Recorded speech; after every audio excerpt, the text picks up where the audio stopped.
अच्छा, seventh principal है conformity of contract with मकासद शरिया, कि आप जितने भी फाइनेंशियल कॉन्ट्रैक्ट्स आपके मामलात होंगे वो शरीयत के मकासद के कंप्लाइंट होनी चाहिए मुताबिक। अब शरीयत के कितने मकसद हैं? देयर आर 5 ऑब्जेक्टिव्स ऑफ शरिया: द प्रोटेक्शन ऑफ दीन, protection of life, nafs, protection of nasl mean family, protection of intellect, अकल, protection of property, माल। दीन की हिफाजत, जान की हिफाजत, नस्ल की हिफाजत, अकल की हिफाजत और माल की हिफाजत। ये 5 शरीयत के मकसद हैं। यानी शरीयत इस्लामिया जितने भी अहकाम देती है उन तमाम अहकामात का बुनियादी मकसद ये है कि इंसान के दीन, जान, नस्ल, अकल और माल को महफूज किया जाए। अब इंसान के जो कॉन्ट्रैक्ट भी फाइनेंशियल कॉन्ट्रैक्ट इन 5 में से किसी एक मकसद के खिलाफ होंगे वो कॉन्ट्रैक्ट इनवैलिड हो जाएगा। वो कॉन्ट्रैक्ट क्या हो जाएगा? इनवैलिड हो जाएगा। तो इसलिए मिसाल के तौर पर वेपन डीलर है, वेपन डीलर के पास एक आदमी जाता है और वो कहता है कि जनाब मुझे गन दें और मैंने किसी बंदे को कत्ल करना है। तो इस्लाम कहता है कि भाई गन सेल करना ये सेल कॉन्ट्रैक्ट है। सेल कॉन्ट्रैक्ट अगरचे जायज है मगर उस सेलर के लिए जायज नहीं है कि वो उसको गन सेल करे। ये गन सेल का कॉन्ट्रैक्ट शरीयन नाजायज होगा। क्यों? इसलिए कि वो किसी की लाइफ लेना चाहता है और ये जो सेल कॉन्ट्रैक्ट है ये प्रोटेक्शन ऑफ लाइफ को वायलेट कर रहा है, इस शरीयत के मकसद के अगेंस्ट है। अगर वो कहता है कि नहीं जनाब मैंने अपनी जान की हिफाजत करनी है, आजकल इनसिक्योरिटी का जमाना है, डाकू आ जाते हैं, अब ये अगेन ये कॉन्ट्रैक्ट उसके लिए सेम कॉन्ट्रैक्ट है, नीयत बदल गई है, अब ये कॉन्ट्रैक्ट जायज होगा। क्यों? क्योंकि ये प्रोटेक्शन ऑफ लाइफ के लिए है और ये अब उस शरीयत के मकसद के मुताबिक है। अब वो अपनी जान की हिफाजत के लिए ले रहा है, अब ये कॉन्ट्रैक्ट जायज हो जाएगा। शराब बेचना नाजायज। क्यों? इसलिए कि ये अकल को, ये शराब ऐसी चीज है जो इंसान की अकल को नुकसान पहुंचाती है, लिहाजा इसकी सेल नाजायज है। चोरी करना नाजायज। क्यों? क्योंकि ये किसी के माल को गैर महफूज करता है। तो ये सारे कॉन्ट्रैक्ट्स ऐसे हैं जो जो भी कॉन्ट्रैक्ट ऐसे होंगे जो शरीयत के इन मकासद के मुताबिक होंगे तो ठीक, अगर इनमें से किसी एक को भी खिलाफ करेगा तो वो नाजायज होगा। एक आदमी ये कॉन्ट्रैक्ट करता है किसी के साथ, मैं तुम्हें इतना पैसे दूंगा अगर तुम किसी का वो हीरा चुरा के लेके आओ। ये कॉन्ट्रैक्ट भी नाजायज। हायरिंग का कॉन्ट्रैक्ट है, वो किसी की सर्विसेज हायर कर रहा है और कह रहा है कि तुम्हें पैसे दूंगा किसी का हीरा चोरी। क्यों? क्योंकि ये कॉन्ट्रैक्ट ऐसा है किसी के माल को चुरा रहा है, उसके माल के प्रोटेक्शन ऑफ माल के अगेंस्ट है ये कॉन्ट्रैक्ट, नाजायज होगा। Clear? Okay. Number 8, usufruct devolve with liability. Usufruct devolve with liability का मतलब में सिंपल, इसका मतलब ये है if you want to make profit you must be a risk of loss. इसका मतलब क्या है? इसका मतलब है नो रिस्क नो प्रॉफिट। अगर तुम मुनाफा कमाना चाहते हो तो तुम्हें नुकसान का खतरा बर्दाश्त करना पड़ेगा। अगर तुम नुकसान उठाना नहीं चाहते तो फिर तुम्हें मुनाफे की कमाने की भी इजाजत नहीं होगी। इसकी तफसील मैं एक सेपरेट क्लास में आपके साथ डिस्कस करूंगा। फिर 9th, permissibility as a general rule. Permissibility as a general rule का मतलब ये है कि जिस तरह के हम इब्तिदा में पहला कायदा पढ़ाए कि इंसानों के जितने भी मामलात हैं अपने असल में वो जायज होते हैं, सिर्फ वो नाजायज होता है कि जिसके बारे में शरिया ने कह दिया कि यह नाजायज है। वही पहले वाला प्रिंसिपल जो हमने डिस्कस किया था वो यहां पे आएगा।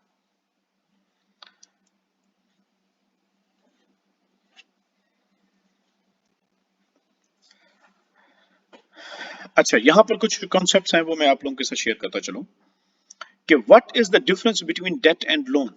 ये छोटे छोटे कॉन्सेप्ट हैं, इसको जरा समझ लें ताकि फ्यूचर में हम जब डिस्कस करें तो आपको आइडिया होता रहे। डेट आप अक्सर इकोनॉमिक्स की जुबान में सुनती रहती हैं। डेट का मतलब होता है दैन, उर्दू में उसे कहते हैं, हम दैन कहते हैं। दैन, any liability that is generated as a result of any action caused by human is called debt। यानी इंसानी अमल के किसी भी इंसानी एक्टिविटी के नतीजे में इंसान पर जो जिम्मेदारी पैदा होती है, फाइनेंशियल जिम्मेदारी, हम कहते हैं वो दैन है। ये दैन की डेफिनेशन है। मैं इसको एग्जाम्पल के साथ समझा देता हूँ। मिसाल के तौर पर आपने किसी की कोई चीज तोड़ दी, वो तोड़ना आपका एक्शन है, आपकी एक्टिविटी है, आपने उसकी चीज तोड़ी है, उस तोड़ने के नतीजे में आपके ऊपर एक फाइनेंशियल लायबिलिटी आई है कि अब आपने उस चीज की कीमत अदा करनी है चीज के मालिक को। आपने जैसे ही उस चीज को तोड़ा, आपका एक्शन था, उस एक्शन के नतीजे में आपके ऊपर एक फाइनेंशियल लायबिलिटी जनरेट हो गई। वो फाइनेंशियल लायबिलिटी आपके ऊपर डेट है, हम कहेंगे कि ये डेट है। आपने किसी से कोई चीज क्रेडिट पे परचेज की, आपने कहा मुझे ये चीज दे दे, जब मेरे पास पैसे आएंगे तो मैं आपको दे दूंगी। आपने उसे चीज परचेज कर ली क्रेडिट पे। ये परचेज करना आपकी एक्शन है, आपकी एक्टिविटी है। उस एक्शन के नतीजे में आपके ऊपर एक जिम्मेदारी पैदा हो गई, वो जिम्मेदारी डेट कहलाएगी। तो जो डेट है ये ब्रॉड टर्म है। इंसान के अमल, किसी भी अमल के नतीजे में उसके ऊपर पैदा होने वाली जो माली जिम्मेदारी है वो डेट कहलाती है। कर्ज क्या है? कर्ज है सिंपल बोरोइंग ऑफ एसेट। चीज डिमांड करें या कैश लें, हम कहते हैं ये आपने कर्ज किया है, ये कर्ज लिया है, ये आपने बोरो किया है। ये कर्ज भी डेट बन जाता है। क्यों? क्योंकि कर्ज लेना ये आपका एक्शन है, आपने कर्ज लिया, ये आपका एक्शन था। इस एक्शन के नतीजे में आपके ऊपर एक जिम्मेदारी पैदा हो गई, और वो जिम्मेदारी क्या है कि आपने कर्ज वापस भी तो करना है। वो जो वापस करना है आपके ऊपर डेट बन गया। तो इसलिए हम कहते हैं कि जो लोन है वो डेट बन जाता है। लेकिन हर डेट लोन से जनरेट नहीं होता, क्योंकि डेट जो है वो मुख्तलिफ चीजों से जनरेट हो जाता है, लेकिन लोन सिर्फ लोन है। तो लोन डेट बन जाता है। अच्छा, इसी तरह जो कॉन्ट्रैक्ट्स हैं, कॉन्ट्रैक्ट्स की दो तरह की टाइप्स हैं। एक कॉन्ट्रैक्ट्स वो है जो कमोटेटिव है, हम कहते हैं उकूदुल मुआवजात, और एक है जिनको हम कहते हैं उकूद तबर्रुआत, ग्रेचुटस कॉन्ट्रैक्ट हम उनको कहते हैं। उकूद तबर्रुआत और उकूद मुआवजात हम उनको कहते हैं। मुआवजात वाले वो कॉन्ट्रैक्ट जिनके बदले में अदले का बदला हो। जिस तरह सेल है, आप पैसे देते हैं, पैसे के बदले में आपको चीज मिलती है, तो हम कहते हैं कि ये अदले का बदला है। किराएदारी है, आप रेंट ए कार, आप रेंट पे करते हैं, आपको बदले में गाड़ी का यूजेज मिलता है, तो ये कम्यूटेटिव कॉन्ट्रैक्ट्स में आते हैं। Commutative contracts are the contracts contains exchange of counter values from both the contracting parties, such a contract of sale, ijara, etc. और जो उकूद तबर्रुआत हैं, ग्रेचुटस कॉन्ट्रैक्ट होते हैं, ये वो कॉन्ट्रैक्ट होते हैं जिसके अंदर काउंटर वैल्यूज नहीं होती, एक्सचेंज ऑफ गुड्स नहीं होता, एक्सचेंज ऑफ एसेट्स नहीं होता, मुआवजा नहीं होता। इसके अंदर मुआवजा अल्लाह के पास होता है, यानी आपको सवाब मिलेगा, नेकी का काम है आपने किया। जिस तरह के डोनेशन देना, गिफ्ट करना, किसी के बारे में वसीयत कर देना, आपने एंडोवमेंट है, वक्फ कर दिया, आपने चैरिटी कर दिया, ये सारे के सारे ग्रेचुटस कॉन्ट्रैक्ट हैं, इनके अंदर मुआवजा नहीं होता। हाँ बेटा। सर मतलब इनमें हम ये कह सकते हैं कि जैसे कुछ ऐसा मामला जिनका दुनिया में इतना फायदा नहीं हो रहा होता, हाँ बिल्कुल बिल्कुल वही चीज। Okay sir.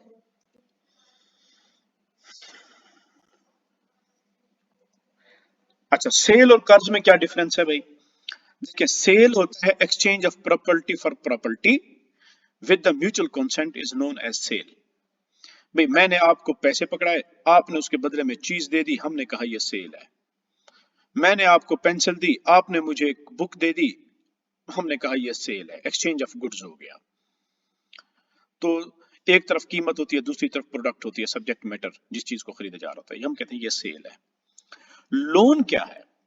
तो लोन के बारे में है कि भी लोन एक वाहिद चीज ऐसी है कि ये अपनी इब्तदा में, कर्ज अपनी इब्तदा में अक्द तबर्रो है, उकूद तबर्रुआत, ग्रेचुटस कॉन्ट्रैक्ट है लोन।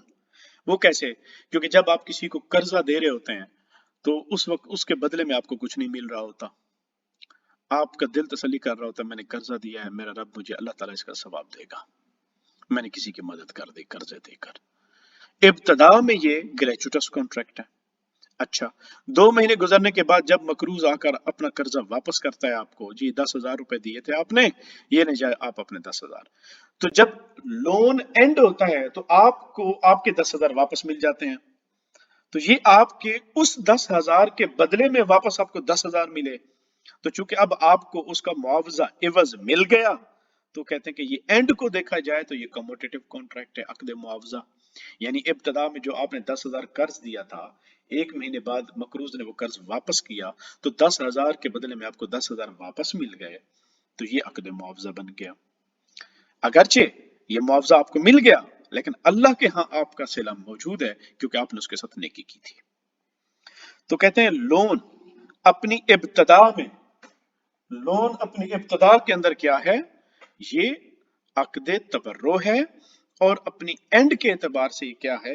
یہ عقد معاوضہ ہے. یہ چارٹ میں دیکھیں، یہ لون کا کانٹریکٹ ہے، یہ ابتدا ٹائم دیکھیں، یہ ٹائم اپنی ابتدا کے اندر in beginning Mr. A lender, Mr. A gave 100 rupee to Mr. B. Mr. B is the borrower, he took 100 rupee. اس ڈیٹ کو اس نے اگر 1/1/2021 کو لیا ہے تو کہتے ہیں اس نے چونکہ بدلے میں کچھ نہیں دیا، ابتدا ہے، ابتدا کے اندر لون کا کانٹریکٹ کون سا ہے جی؟ عقد تبرع ہے، گریجوٹس کانٹریکٹ ہے. فی الانتہا وہی قرض کا کانٹریکٹ جب میچورٹی ہو جاتی ہے، آخر میں مسٹر اے لینڈر جو ہے اس کو کتنے پیسے مل جاتے ہیں؟ 100 روپے. مسٹر بارور بی جو ہے وہ return 100 to mister A, sorry not mister B, mister A کو وہ 100 روپی واپس لوٹا دیتا ہے. اور فرسٹ 2022 کو تو کہتے ہیں اب یہ کموٹیٹو بن گیا، کیونکہ یہ ایسا کانٹریکٹ بن گیا جس میں مال کے بدلے مال ہے. یہ ابتدا میں 10,000 100 روپیہ دیا تھا، اب اینڈ پہ اس نے 100 روپیہ واپس کر دیا تو یہ 100 کے بدلے 100 کا تبادلہ ہو گیا، تو یہ کموٹیٹو ہو گیا. کلیئر؟ Yes, sir.